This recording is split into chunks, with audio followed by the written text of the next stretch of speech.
The whisper making rounds right now is that the game, yes, that game, the Compton kingpin himself, the man who gave us Documentary, the man who stood shoulder to shoulder with Dr. Dre in the studio, has quietly been walking around convinced that Kendrick Lamar dissed him on Not Like Us.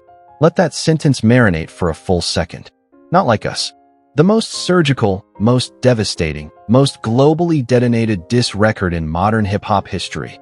A song that stripped Drake down to the bone in front of the entire planet. A song your grandmother knows the hook to. A song that turned into a Super Bowl halftime centerpiece. And the game reportedly heard it, sat with it, replayed it in the middle of the night, and quietly told himself, "Wait a minute, is bro talking about me?" Listen, when I first caught wind of this, I had to rewind the clip 3 times because it sounds too absurd to be real. But this came straight from Stat Quo. Aftermath's own Stat Quo, the man who was in the trenches at the label, the man who has known games since day one, sitting on the Third Verse podcast with Justin Hott. And Stat Quo does not play about receipts. So buckle in, because the layers on this one are wild. They're petty, they're psychological, and by the end of this you're going to have to pick a side. Let me set the table for the folks just tuning in. Not Like Us was never, and I mean never, not for a syllable, not for a breath, not for a single ad-lib, pointed at anybody from the West Coast. Every syllable, every ad-lib, every whisper on that record was aimed at one target and one target only, Drake. That was the war. That was the mission. Kendrick Lamar had a Canadian giant in his crosshairs, and he was not wasting bullets on bystanders. So the idea that Game, a Compton legend, a West Coast pillar, one of the most decorated MCs to ever come out of that city, somehow slid himself into the line of fire of that particular record, that's not just paranoid, fam. That's a whole personality diagnosis. That's a case study waiting to be published. But here's where it starts making a strange kind of sense, and I want y'all to follow me carefully, because this is where the psychology gets juicy. Over the last few years, the game has quietly moved closer to Drake than to any of his West Coast peers. Photo ops, verses, studio sessions, matching outfits at parties. That whole 616 in LA moment where the two of them filmed the 100 music video in Compton on June 16th, a date that later became the name of an entire Drake project. That history bonded them in a way most of us underestimated at the time. 2 rappers, one Compton, one Toronto, both operating like they had matching passports. So when Kendrick Lamar unloaded on Drake with Not Like Us, some part of Game, consciously or subconsciously, may have felt the shrapnel land in his own chest. When your closest ally in the war is the one being bombed, sometimes you convince yourself you're the target too. Sometimes proximity feels like inclusion. This is where it flips into something psychological and, honestly, something a little sad. Alleged. Only alleged. Keep it there. But Stat Quo. And again, this man is the receipt keeper. This man is the walking archive. Says the specific line that lit the whole paranoia on fire was the opening of Not Like Us. That famous whisper, "I see dead people." That was it. That was the trigger. That was the match on the gasoline. Because if you rewind Game's catalog on One Blood, he himself opens the song with, and I quote, "Dre, I see dead people." Same phrase, same energy, same Compton bloodline. Dr. Dre on the beat, Game on the mic, and that little Sixth Sense reference sitting at the top of the track like a signature stamp. So when Not Like Us dropped and led with "I see dead people," he reportedly heard those exact 4 words and thought, "Hold on, this man is subliminally clapping at me. This man is quoting my intro on a diss record." That has to be a shot. Peel back the layer and it gets messy, y'all. Because at the Pop Out, Kendrick's legendary Juneteenth concert in Los Angeles, the concert that basically became the West Coast's coronation moment, who was the one who walked out and uttered those exact words? Dr. Dre. That's right, Dre. Dr. Dre said, "I see dead people" at the Pop Out. Dre, Game's mentor, Game's godfather figure in the game, the man who signed him, developed him, put him on. So now you've got a scenario where the man closest to him musically is the one echoing the very phrase he once said on record. But this time he's doing it in Kendrick's arena, on Kendrick's night, in front of Kendrick's army, in front of tens of thousands of screaming West Coast fans. And he had to watch that from wherever he was watching it, and internalize it.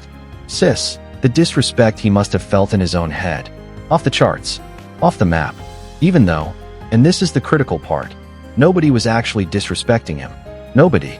The disrespect was self-manufactured. Circling back to what Stat Quo actually said, and I want y'all to sit with this because it's important. He went on record saying he had a full 1-hour phone call with Game trying to convince him, pleading with him, coaching him down like a hostage negotiator, that Kendrick Lamar was not talking about him. An entire hour. 60 minutes of, bro, this is not about you. Please put the phone down. Please stop replaying the song. Stat Quo said he even walked to Top Dog himself, Top Dog Entertainment, TD's founder, the man who essentially raised Kendrick in the industry, and told him the same thing. This is real. This man really thinks he's dissing him. Because in his mind, apparently, every Kendrick record is a potential subliminal launch. Every line is a possible shot. Every metaphor might be a Compton grenade with his address on it. And check this. This is the part that made my jaw hit the floor, and I want you to feel it too. Stat Quo revealed that even when The Heart Part 4 came out, that famous track where the entire internet was arguing that Kendrick was clipping at Big Sean specifically, Game called him and asked, "Yo, is bro dissing me on that?" On The Heart Part 4, a song where the shots were allegedly aimed at Big Sean, and he somehow inserted himself into that conversation too. Not once. Not accidentally. He picked up the phone, called Stat Quo, and asked directly. Stat Quo says he actually went, called Kendrick himself, and asked him about it, because that's the kind of due diligence Stat Quo does. Kendrick's reported response: "Man, I would never diss him. What is he even talking about? Let that fully land." Kendrick Lamar himself, the man doing all the alleged dissing, the man who supposedly can't stop clipping at Game, is on the other end of the phone saying, "I don't even know why he thinks this way." That is not a small revelation. That is not a footnote. That is a superstar rapper personally denying he ever had smoke with another rapper, and that other rapper still can't be talked off the ledge. Still can't accept the reassurance. Still hears something the rest of US don't hear. This is not a rap beef, y'all. This is a mirror problem. This is a man arguing with his own reflection in the studio glass. Listen, I've been sitting with this for a minute and I have to say it out loud. This feels like main character syndrome in high definition.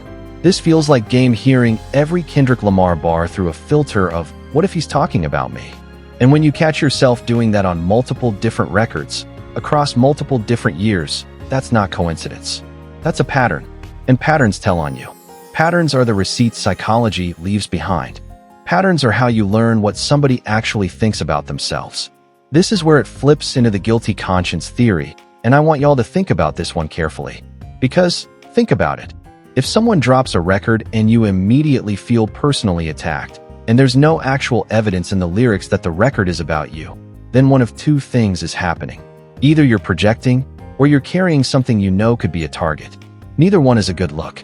And in this specific case, given how tight he's been with Drake, given the visuals in Compton, given the 616 lore, given how loud he's been in Drake's corner during the entire war, given the interviews where he's defended Drake, given the songs, given the receipts, some folks in the culture are quietly whispering that he feels like collateral because he behaved like an ally. And that's a heavy thing to carry. Alleged. Only alleged. Keep it there. Now let me be crystal clear about something, because I don't want anybody twisting my words in the comments. Nobody in this whole story is calling him weak. Game is a legend. Game is a Compton pillar. He has hits that shaped an entire era. Documentary is a classic, a bona fide, top-tier, era-defining classic. LAX is a classic. Doctor's Advocate is a classic. The list goes on and on and on. But respecting somebody's catalog doesn't mean you look away when their behavior gets strange. And what Stat Quo is describing is genuinely strange. Because Game is, by Stat's own admission, a hyper-competitive man. He is wired to be in the arena. He is wired to feel like he can beat anybody who steps in front of a microphone. And Stat says he actually likes that about him. He says nobody would catch J. Cole doing an interview saying somebody's a better rapper because a real MC will never say that out loud, and Game has that same wiring. He'll always tell you nobody can mess with him. That's not a flaw. That's the MC's job description. That's the confidence tax you have to pay to be great. But the MC's job also comes with a discipline. You don't pick fights with shadows. You don't take swings at songs that weren't thrown at you. You don't turn every subliminal into a personal address. Because if you do, eventually somebody will oblige you. And the person you may be trying to bait into a conversation might just decide to end your quarter century of legacy in one verse. That is the risk. That is always the risk when you're standing next to Kendrick Lamar with a lit match in your hand.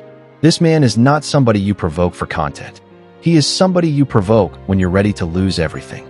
Because let's be adult about the tale of the tape for a second. If, and this is a colossal if, the two of them ever actually stepped into a verse for verse, the outcome is not a debate. It's a foregone conclusion. Kendrick in 2026 is not the Kendrick who was rapping on the sidelines a decade ago. This is a Pulitzer Prize winner. This is the man who turned Drake into a cautionary meme in real time. Nobody had ever done that to Drake, and he did it in one summer. This is the Super Bowl halftime headliner. This is the reason Not Like Us is still playing in your grandmother's grocery store, in your dentist's waiting room, in the mall at Christmas. That's not a matchup. That's a mismatch. That's a mercy rule waiting to be enforced. And Stat Quo agrees. He essentially said Game does not want that smoke. That if you actually want smoke with a man like that, then say it plain, don't hide it behind "he was dissing me." Say the name. Drop the bars. Or don't. This is why Game is doing a versus with YG instead. Now that's a real conversation. That's a real matchup. That's the fight the culture actually wants to see. YG and him trading West Coast anthems for 2 hours? Sold out arena energy. That makes sense. That's fair weight class. That's two Compton-adjacent titans standing across from each other with matching catalog depth. But if you keep mentioning your name in the same breath as the Pulitzer winners, don't be surprised when the room stops taking the comparison seriously. Don't be surprised when the culture starts side-eyeing your relevance requests. Now here's where the story pivots hard. So stay with me, because Stat Quo pulled a receipt out that basically broke the internet in half. He said him and Game were at a Visionaries FYI event, an actual industry conference, an actual professional gathering with speakers and panels and networking, and the whole Kendrick conversation spilled all the way into the bathroom. Picture this vividly. Two grown men, in the men's room, at a professional Visionaries gathering, arguing about whether Kendrick Lamar was dissing him, and Game, in Stat's telling, is saying, "You're the reason I dissed Rick Ross." Because remember, he jumped into the Drake versus Kendrick war by taking shots at Rick Ross, who at the time was firing at Drake. So Stat says he told him, "I told you not to diss anybody.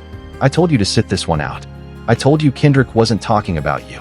And Game snapped back, "Y'all are the reason. You told me not to say anything about him. And dudes be saying stuff, and I hear it." Meaning, in his mind, he was hearing subliminals in songs that literally nobody else on planet Earth was hearing. He was decoding messages that were never encoded. Sis, that is a red flag the size of the Randy's Donuts sign. That is a man arguing with his own conscience in a public bathroom at a professional summit. And Stat Quo, patient man that he is, angel of the culture that he is standing there saying, "Bro, nobody is talking about you. Please, sit down." And the message just cannot land. He cannot let it go. He needs the diss to be real, because if the diss is real, then he matters to Kendrick Lamar. And if he matters to Kendrick, then he matters, period. Drop your verdict in the comments, because right now I want to know how y'all are reading this. Is Game overreacting, or is there something Stat Quo isn't telling us? Type your take. Tap the like button. Let the algorithm know you're here for the real conversation. Regardless, let's talk about why this matters, because this is not just a fun little bathroom anecdote to laugh at. This is a peek behind the curtain at how one of the most decorated West Coast rappers ever actually thinks in private. And what it tells us is that he is walking around in a state of low-grade suspicion, where every bar from a bigger MC might be aimed at him. That is not a healthy place to compete from. That is not a stable creative foundation. Kendrick operates from calm. He operates from surgical patience. He operates from, "I'll speak when I'm ready, and when I speak, you'll know exactly who I'm talking about." Game, by contrast, operates from, "Was that me? Are they talking about me? Is that a shot? Should I respond?" And competitively, that is a devastating disadvantage. In a rap battle, whoever is more paranoid loses. Whoever is more reactive loses. Whoever needs the fight to be real loses to the person who doesn't need anything. And this is the part that stings for a Compton fan. Because both artists are from the same city, the same streets, the same soil, the same hoods with the same corner stores. Kendrick has been on record calling out Game as an inspiration.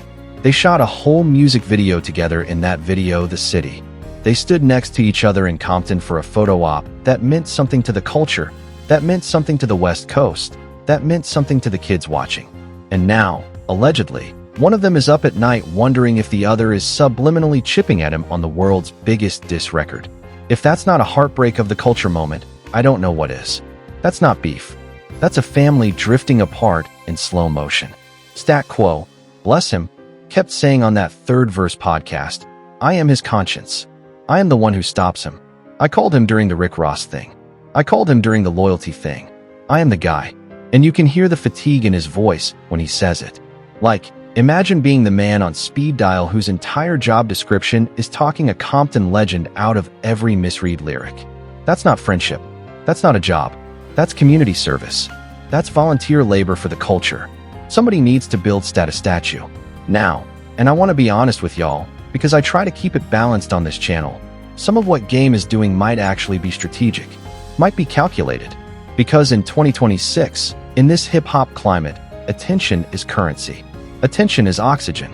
If you can plan a story that has your name floating in the same headline as the biggest rapper alive, some of that heat sticks to you whether you deserve it or not. So there is a version of this where he is playing chess. There is a version where he knows exactly what he's doing, attaching his name to a cultural giant, farming the algorithm, keeping his relevance oxygenated, staying in the search results. Is that the case? Only he knows. But even if that is the case, it is a dangerous game. Because Kendrick Lamar has already shown the world what happens when you become his focus. Drake still hasn't recovered. Not fully. Not really. Not in the way that matters. And Drake is a bigger commercial figure than Game has ever been, at his commercial peak. Think about that. Here's a moment I keep replaying in my head. Stat Quo, on that podcast, said the phrase, "These dudes really don't mess with you, chill out." Meaning, the two artists aren't beefing because they aren't friends in the call to hang out on the weekend sense. Their relationship is professional. It is business. It is Compton respect. It is not, let's grab dinner. It is not, let's do a joint album. And Game apparently didn't want to hear that truth. He wanted the relationship to be closer than it actually is. He wanted the phone call. He wanted the check-in. He wanted the studio invite. And when it didn't come, maybe, just maybe, that felt like a slight. Maybe silence started to feel like disrespect. Maybe the absence of attention started to feel like the presence of shade. You know what that reminds me of? A person who wants attention from someone they admire, and when the attention doesn't come, they interpret silence as a slight. That is a very human thing. That is a very common thing. That is a thing therapists talk about all day. But it is also a self-inflicted wound. Because Kendrick doesn't owe him a phone call. Kendrick doesn't owe anybody a phone call. He owes his art, his mother, his kids, and his craft. That's the list. That's the whole list. Everything else is a bonus. Alleged. Only alleged. Keep it there. Now let's talk about what happens next. Because this story does not just die quietly. Stat Quo went on national podcast and put this on the record, which means Game either has to respond, laugh it off, deny it, or double down. And knowing his temperament, he is not going to let this sit quietly. Expect a tweet. Expect a freestyle. Expect an Instagram live where he goes on for 40 minutes. Expect an interview where he says, "Nah, I never thought that." Expect the whole cycle. Expect the whole cycle again. But somewhere in that cycle, the truth is going to leak out. Because Stat Quo doesn't lie. He has been in the room. He was aftermath. He has watched all of this up close for 2 decades. If he says this happened. Full stop. And listen, if the Game truly wants smoke with Kendrick Lamar, the way is simple. Say it plain. Say the name out loud. Drop the bars. Book the studio. Send the record. Kendrick is not hiding. His mailbox is open. He has never been afraid of a challenger. But please, please, stop hearing disses in songs that were never about you. Stop turning every reference into a personal Rorschach test. Stop making every lyric a mirror. It's exhausting for the culture, it's exhausting for Stat Quo, and honestly, it's beneath the legacy of a man who gave us documentary, who gave us LAX, who gave us My Life, who gave us so many bangers we'd need an hour just to list them. I want to close with this, because I've been thinking about it all week. There's a version of this story where he is just a competitor who's misreading the room. There's a version where he's a strategist farming clout. There's a version where he's a friend of Drake's who feels loyal enough to Drake that he's absorbing Drake's damage as his own emotional damage. And there's a version, the saddest version, the one that hurts to type, where he is genuinely just insecure about where he stands in a Kendrick Lamar-shaped Compton, and every song feels like a scoreboard update on his relevance. Every lyric feels like a status check. Every pop-out chant feels like a reminder that the throne moved and he wasn't invited to the coronation. I don't know which version is true. Maybe it's all of them stacked on top of each other. Maybe none. But what I do know is that Stat Quo put a spotlight on something the culture had been whispering for months, and now the whisper is officially out loud, and now we all have to look at it. So drop your verdict in the comments. Who's right? Stat Quo, who says he's imagining things? Or is there something the rest of US can't hear because we're not sitting in that studio, we're not in that group chat, we're not on the receiving end of those subliminals? Do you think a subliminal has ever actually been thrown, even a small one, even a whisper of one? Or is this a full main character syndrome case study we're all watching in real time? Type your take below. Tell me if you're Team Stat Quo or Team Game. Tell me if you think the man from TD even thinks about the man from Compton documentary records at all, or if this is a completely one-way conversation happening in one person's head. Big shout out to Stat Quo and Justin Hunt on the Third Verse podcast for putting this out. Genuinely, go subscribe to them. They are doing the Lord's work in the culture. And if this breakdown made you think, or made you laugh, or made you side-eye, do the usual. Smash the like, hit subscribe, ring the bell, share this with your rap nerd cousin, and I'll see you on the next one where we peel apart another one of these Compton crossroads. Until then, keep it alleged, keep it thoughtful, keep it Compton, and keep watching The Throne, because this chapter is not done being written. Not by a long shot. Not even close.